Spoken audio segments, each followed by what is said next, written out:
Dear students, we have now completed the short answer type questions of chapter 8 Optics.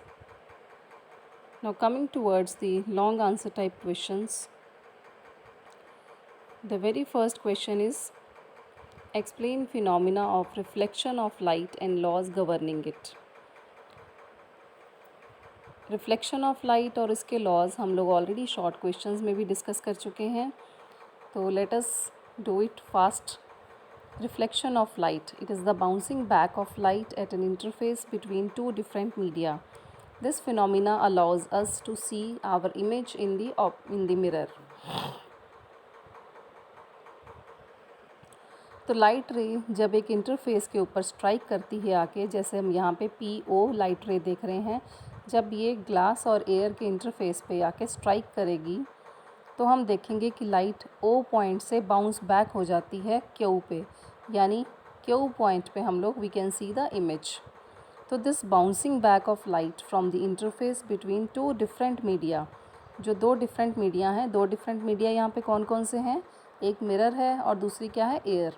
Air में से light रे आके O point के ऊपर स्ट्राइक कर रही है, यानी मिरर के ऊपर स्ट्राइक कर रही है, और मिरर से वापस फिर OQ जो रिफ्लेक्टेड लाइट ले है वो हम देख सकते हैं.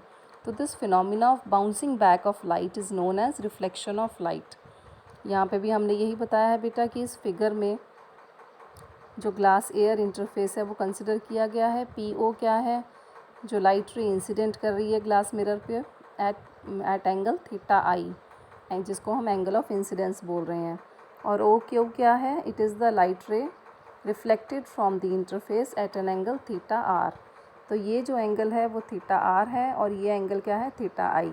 इसको बोलते हैं एंगल ऑफ इंसिडेंस और इसको बोलते हैं angle of reflection. Now laws of reflection भी हम लोग ऑलरेडी स्टडी कर चुके हैं. इसमें हम लोग कहेंगे कि इंसिडेंट रे, रिफ्लेक्टेड रे और जो नॉर्मल, ये तीनों रेज जो हम यहाँ पे इस फिगर में देख रहे हैं, पहली कौन सी है, ये PQ रे, दूसरी क्या है, ये नॉर्मल, देन तीसरी क्या है, ये जो रिफ्लेक्टेड रे है OQ. तो ये तीनों की तीनों लाइट रेज जो हैं वो सेम प्लेन में लाई करेंगी. सेकेंड लॉ ऑफ रिफ्लेक्शन क्या है, theta I is equal to theta R.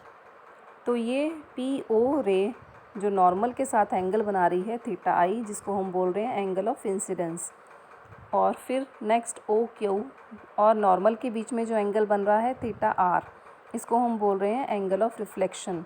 तो ये दोनों एंगल्स जो हैं वो सेम होंगे. This is the second law of reflection, theta I is equal to theta are.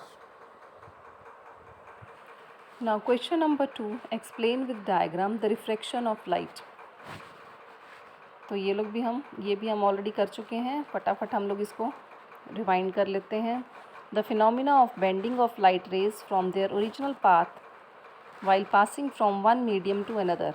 यहाँ पे भी वन मीडियम, ये वाला ऊपर आप देख रहे हो मीडियम 1 है और ये नीचे क्या है, मीडियम 2.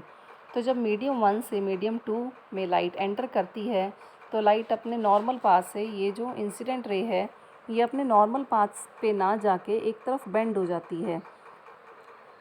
तो इस फिनोमिना को बेसिकली हम क्या बोल रहे हैं, रिफ्रैक्शन ऑफ लाइट. अब ये जो रिफ्रैक्शन ऑफ लाइट है ये क्यों होता है, जब भी हम एक मीडियम से दूसरे मीडियम में जाते हैं, ट्रैवल करते हैं, यानी जब भी लाइट रेज मीडियम 1 से मीडियम 2 में जा रही हैं, तो होता क्या है कि लाइट की स्पीड जो है वो इफ़ेक्ट होती है, वो चेंज हो जाती है, या तो वो कम हो जाती है या वो बढ़ जाती है. अब वो कम होती है या बढ़ती है ये हमें कैसे पता लगेगा, और जो नॉर्मल लाइट रे है वो क्या टूवर्ड्स नॉर्मल बेंड करेगी या अवे फ्रॉम नॉर्मल करेगी. तो इसके लिए बहुत सिंपल सी दो बातें हैं जो हमें याद रखनी है. तो यहाँ पे आप लोग देख सकते हो बेटा, ये जो नॉर्मल इंसिडेंट रे है इसको जाना तो अपना इस डायरेक्शन में था, बट ये इस डायरेक्शन में ना जाके इस तरफ हमने बेंड हुई दिखाई हुई है. तो you can read, when light travels from rarer medium to denser medium,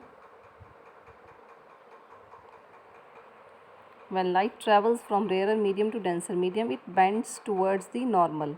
यानी अगर ऊपर वाला मीडियम 1 जो है वो कम घना है और नीचे वाला मीडियम ज़्यादा घना है, तो लाइट क्या होगी, टुवर्ड्स नॉर्मल बेंड हो जाएगी. ये देखो, light travels from rarer medium to denser medium, यानी ऊपर वाला कम घना मीडियम है और नीचे वाला ज़्यादा घना है.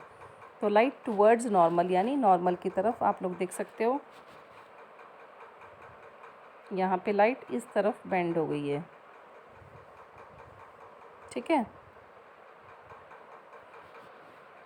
अब इसके बाद आप लोग देखोगे बेटा, when light travels from denser medium to rare medium it bends away from the normal.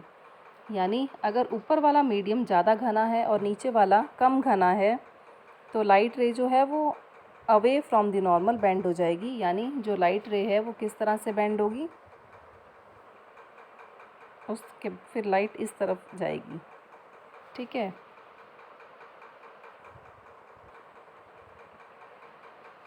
Now laws of refraction, इसमें फर्स्ट लॉ बिल्कुल सेम है बेटा जो हमने रिफ्लेक्शन में किया था। वहाँ पे इंसिडेंट रे, रिफ्लेक्टेड रे और नॉर्मल जो तीनों एक प्लेन में लाई करते थे, यहाँ पे रिफ्लेक्टेड रे की जगह क्या आ जाएगा, रिफ्रैक्टेड रे। तो इंसिडेंट रे, रिफ्रैक्टेड रे एंड द नॉर्मल, ये सारे के सारे तीनों एक सेम प्लेन में ही लाई करेंगे। और दूसरा लॉ क्या है कि जो sine theta 1 upon sine theta 2 ये जो रेशो है it is equal to a constant, और इस कांस्टेंट को हम क्या नाम दे रहे हैं, रिफ्रैक्टिव इंडेक्स ऑफ द। तो ये जो कांस्टेंट है ये क्या है, refractive index of the media.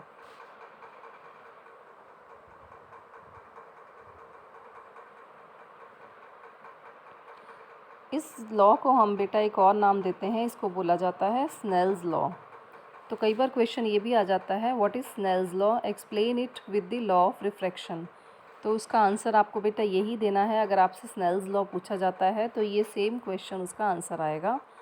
इसमें आपने बेसिकली इस सेकंड पॉइंट के ऊपर ज़्यादा स्ट्रेस देना है कि जो दो साइन एंगल्स की रेशो है sign theta 1 upon sine theta 2, जिसमें थीटा 1 क्या है, इंसिडेंस एंगल, और थीटा 2 क्या है, एंगल ऑफ रिफ्रैक्शन या रिफ्रैक्टेड एंगल। इसको सिंपली हम sine I upon sine R भी लिख सकते हैं। इसको इक्वल टू क्या लिखते हैं, एक कांस्टेंट, और वो कांस्टेंट क्या है, ये refractive index of the media 1μ2। अब इस 1μ2 को कैसे बोला जाता है, refractive index of medium 2 with respect to medium 1। इस 1μ2 को अगर आपको खोल के लिखना है, एक्सपैंड करके लिखना है, तो how you will write μ2 upon μ1।